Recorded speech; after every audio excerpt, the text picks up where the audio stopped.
À la fin de cet épisode, tu auras toutes les clés pour appartenir à ces tout petits 10% de personnes qui pourront se féliciter d'encercler en vert les résolutions qu'elles se sont fixées cette année. Je te rassure encore, oui, on est déjà un peu avancé dans l'année. Mais dis-toi que la grande majorité des gens qui ont établi leurs résolutions sur un coin de table ne se rappellent même pas ou même plus des leurs. Il y a 2 semaines, ou peut-être 30 minutes si tu viens de découvrir mon podcast et que tu le dévores, on avait les mains pleines de ciment pour faire le bilan de l'année passée. Puis, on était passé les laver avant d'entrer en cuisine. On les avait alors plongés dans une bonne pâte de gâteau. Cette semaine, dans moins de 15 minutes, et tout ça avec les mains propres, tu auras vérifié que tes résolutions sont celles qui te feront avancer cette année. Je te préviens, cet épisode durera le temps qu'il devra. Et peut-être que cette semaine, je ne recevrai plus de messages de Kevin me disant que c'était trop court. Bienvenue à toi, tu es sur le podcast Dépasse-toi. Je suis Sylvain Viens et je partage avec toi tous les sujets qui m'ont permis et qui te permettront d'atteindre une vie riche, épanouie et pleine de sens. Si tu veux profiter de chaque épisode dès qu'il sort le mardi, je te conseille de t'abonner via ton lecteur de podcast. Et surtout, tu peux le partager aux personnes à qui tu tiens et qui pourraient aussi en bénéficier. Et pour aller encore plus loin avec moi, tu peux te rendre sur mon site sylvainviens.com et t'inscrire à la newsletter. Aujourd'hui, tu as donc devant toi une liste de résolutions fixées la semaine dernière. Par exemple, le désir d'en apprendre plus sur la méditation pour aspirer à une vie pleinement consciente. L'apprentissage, c'est un levier indispensable de la croissance et du bonheur. Un autre exemple, l'envie d'avoir une alimentation saine et ne plus abîmer ton foie à chaque sortie. Le besoin d'avoir une routine de coucher pour ne plus te réveiller dans le coltard tous les matins. Et peut-être, une dernière pour la route, avoir une activité sportive régulière, d'au moins 2 heures. Bien plus précise déjà que faire du sport, mais pas encore suffisamment. On va voir ça dans la suite de cet épisode. On va donc reprendre chacune de tes résolutions aujourd'hui et on va les cribler de questions.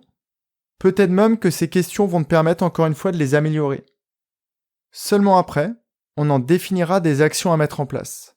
Et là, tu pourras te rendre compte que le travail préliminaire des épisodes précédents va encore nous servir. La première étape est donc de répondre à une grande série de questions. Si jamais tu n'arrives pas à répondre, il faut que tu revoies la résolution. On ne change pas forcément de recette, mais quelquefois c'est juste une formulation ou une précision à apporter. Un mot de plus ou un mot de moins.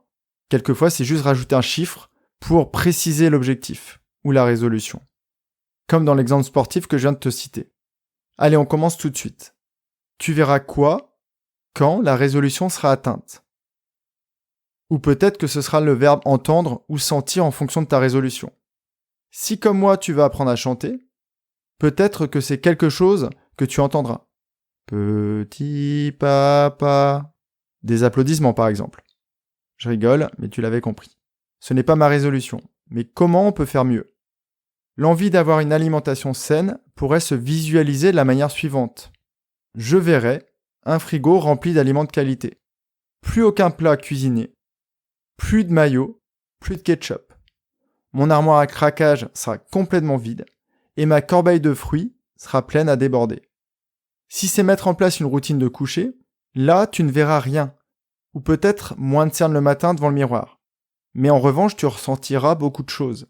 Un corps, par exemple, bien plus en forme quand tu te lèveras le matin. L'idée est qu'il est primordial de se représenter le résultat, sinon il est impossible de l'atteindre. Si je te dis, on est dans une salle de sport, va me chercher ce truc rond. Le ballon ? Oui, c'est ça. Quelle couleur ? Orange. Basket ou rugby ? Basket. Là, c'est bon. Plus les éléments sont précis, plus il est simple de trouver ou d'atteindre ton but. Ou d'atteindre ta résolution. On peut poser d'autres questions pour préciser les choses. Ça serait où ? Si on reprend la résolution de partir en Afrique, dans quel pays ? Dans quelle ville ? À quel endroit ? Et tu serais accompagné ? Plus on a une image claire de la résolution, plus les chances de l'atteindre sont importantes. La deuxième question que tu peux te poser, qui contrôle cette résolution ? Ici, je veux juste m'assurer que personne n'a rajouté d'ingrédients dans ton gâteau. Tu dois être le maître absolu de tes résolutions. C'est toi qui décides, c'est toi qui vas les atteindre. C'est déjà suffisamment compliqué d'y arriver, alors si ce ne sont pas les tiennes, les vraies tiennes, tu peux tout de suite jeter l'éponge ou retourner faire un tour en cuisine. Ok, est-ce que ça dépend uniquement de toi ? Encore une fois, si le résultat est soumis à la chance ou à une variable complètement inconnue, complètement dans le sens où elle est en dehors de ta zone de responsabilité. Ça va être compliqué. Par exemple, si ta résolution c'est de perdre 10 kilos, ça pourrait paraître précis, peut-être que tu vas remplacer la graisse ou la cellulite que tu vas perdre par du muscle, et donc tu ne perdras pas de poids. Ce qui fait que ta résolution, tu vas difficilement l'atteindre, et pourtant tu auras fait le nécessaire. Si tu ne suis pas mes conseils et que tu considères que gagner 10K € de plus à l'année sera une bonne résolution, et que ton boss ne tient pas compte de tes résultats, ça va être très compliqué. La troisième, est-ce que cette résolution respecte ton écologie ? Je te rappelle que l'écologie, c'est l'étude d'un individu dans son environnement. Il faut donc qu'on soit sûr que ta résolution est bien compatible avec ta manière de vivre. Exemple, faire 2 heures de méditation par jour. Si cette année tu n'as pas réussi à trouver 5 minutes pour me noter sur iTunes ou t'inscrire à la newsletter, revois peut-être cette résolution à la baisse. Tu peux aussi vérifier que ton environnement familial est propice à atteindre ta résolution. Peut-être que c'est déménager sur une île. Ok, mais est-ce que ta conjointe peut te suivre ? Aura-t-elle des opportunités dans ce nouveau pays ? Ça peut être aussi une écologie de lieu. Si tu es en Asie, j'ai vu que certaines personnes m'écoutaient Thaïlande, et que tu veux passer aux douches froides, c'est juste pas possible, sachant que l'eau froide doit être environ à 20 degrés, alors que ce matin en Bretagne elle était à 10 degrés. La quatrième question, est-ce que cette résolution s'inscrit dans un plan à plus long terme ? Quelque chose qui tient vraiment à cœur. Par exemple, si on reprend l'exemple de l'alimentation plus saine, peut-être que malheureusement dans ta famille, beaucoup de personnes âgées souffrent de diabète, de problèmes vasculaires ou de surpoids. Et donc tu anticipes. Et là, ta résolution a une importance majeure et tu vas tout faire pour y arriver. Plus cette résolution s'inscrit dans un projet fort, en phase avec tes valeurs, plus elle a de chances d'être atteinte. La cinquième question, est-ce réaliste ? Réalisable. La distinction est très importante et pas si fine que ça. Réaliste, d'un côté c'est possible. Donc humainement, l'homme, avec un grand H, a les capacités de courir. Par exemple, un semi-marathon en 2 heures. Oui. Est-ce réalisable pour toi ? Tu n'as jamais couru aujourd'hui ? Est-ce faisable d'atteindre cette distance en 10 mois ? Ça va être à toi de juger. Encore une fois, tu peux revoir la résolution à la baisse, sans aller trop bas pour que ça te mette quand même un certain challenge. La sixième question, as-tu toutes les ressources pour y arriver ? Non. Ok, tu dois acheter une formation sur la méditation, peut-être la mienne. Non, je dois apprendre à nager, mais personne dans mon entourage peut m'apprendre. Donc on a un prérequis, c'est de prendre des cours de natation. Ou au contraire, oui, j'ai tout sous la main, et c'est génial, super, t'as plus qu'à te lancer.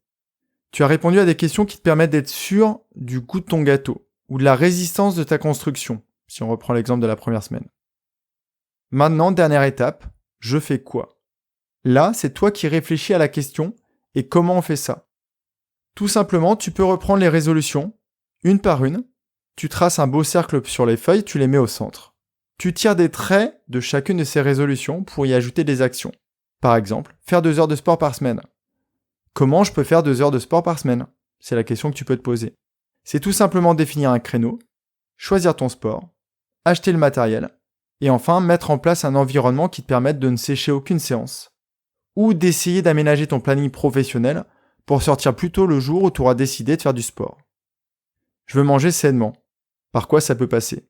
Tout simplement, ou plutôt tout difficilement, ne plus répondre aux sollicitations fast-food de mes collègues. Éviter le coin cafette où se trouve le distributeur. Ou encore, un grand conseil, évite de faire les courses le ventre vide. Tu es perdu. Tu n'arrives pas à répondre à ces questions. Demande autour de toi. Demande à quelqu'un qui aurait déjà atteint cette résolution. Quelqu'un, par exemple, que tu as vu devenir zen, qui ne s'énerve plus, qui est totalement sans stress. Peut-être qu'il ou elle fait de la méditation. Tu peux aussi te mettre une pression positive.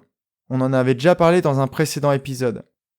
L'idée, c'est d'annoncer haut et fort ton objectif. Par exemple, annoncer dans ton bureau, haut et fort, « En fin d'année, je serai votre référente alimentation. » Et là, ne t'inquiète pas, tes chers voisins ou voisines de bureau vont te rappeler très facilement à l'ordre dès que tu sortiras un Mars ou une boîte de Smarties. Essaye aussi par exemple de mettre en place des indicateurs. On commence au plus tôt, dès fin janvier. Je cours le semi en 2 heures. En avril, ce sera 1h50 par exemple. En février, je ferai 10 minutes de méditation. Découpe cette résolution en petits pas. La méthode qui te permettra de ne pas être effrayé. Si tu imagines une montagne en face de toi, ça va être compliqué de l'escalader. Par contre, si tu imagines des petits sommets, ce sera plus simple. Félicite-toi et célèbre tous les petits avancements. Par exemple, en juin, achète-toi un beau futon pour être mieux assis lors de tes méditations. Essaye de mettre en place des habitudes. Car comme je te l'ai déjà dit, seule la volonté ou la motivation ne sont pas suffisantes pour remplir des résolutions. Il y a des jours, voire des semaines sans, mais pourtant, tu continues de te laver les dents. Parce que c'est une habitude. On abordera ce point dans un autre épisode. Entre nous, déjà bravo de m'avoir entendu. J'espère de m'avoir écouté. Tu as agi. Et si jamais là, tu es en train de lever les yeux au ciel, ne t'en veux pas. Ton cerveau a commencé à travailler. En revanche, ce que tu peux faire, c'est de reprendre les 3 épisodes, les réécouter, peut-être même avec des personnes que tu sais qui ont envie de changer et qui n'ont pas encore défini leur résolution, ou qui ne trouvent pas forcément les bonnes sources d'informations. Tu sors ton cahier, tu prends ton plus beau stylo. Une autre idée autrement, c'est par exemple de se trouver un partenaire de résolution. Quelqu'un avec qui tu pourras prendre un café et avec qui tu pourras échanger tes astuces et ton avancement sur les résolutions. Tu fais tout pour avancer, ça c'est génial. Si tu es inscrit à la newsletter, je reviens vers toi jeudi pour te donner encore quelques conseils très précieux. En attendant, je ne sais pas si mon énergie s'entend, je vibre. Et c'est grâce à toi, qui m'écoute, mais aussi à des personnes comme Stéphanie, qui par exemple ce matin m'a envoyé une grosse dose d'énergie avec ce petit message. Merci beaucoup pour ce que tu fais, c'est très inspirant. Et je vois 2020 en rose, en partie grâce à tes petits rappels et tes podcasts. Cœur, cœur, cœur. Si jamais comme Stéphanie tu veux m'aider ou me remercier, fais comme elle et partage mes épisodes. Et envoie-moi un petit message, ça me fait toujours très plaisir. Et quand je parle de plaisir, ressenti, ce n'est pas mon ego qui parle, c'est bien le petit Sylvain, qui depuis tout jeune, depuis l'école, voulait aider et accompagner tous ceux qu'il croisait. Ça c'est moi. Merci aussi à tous ceux qui ont rejoint la newsletter. Maintenant tu as de belles résolutions toutes fraîches, hyper appétissantes. Profites-en et croque-les à pleines dents. À jeudi dans la newsletter, je t'envoie plein de bonnes ondes, prends bien soin de toi et à très très vite.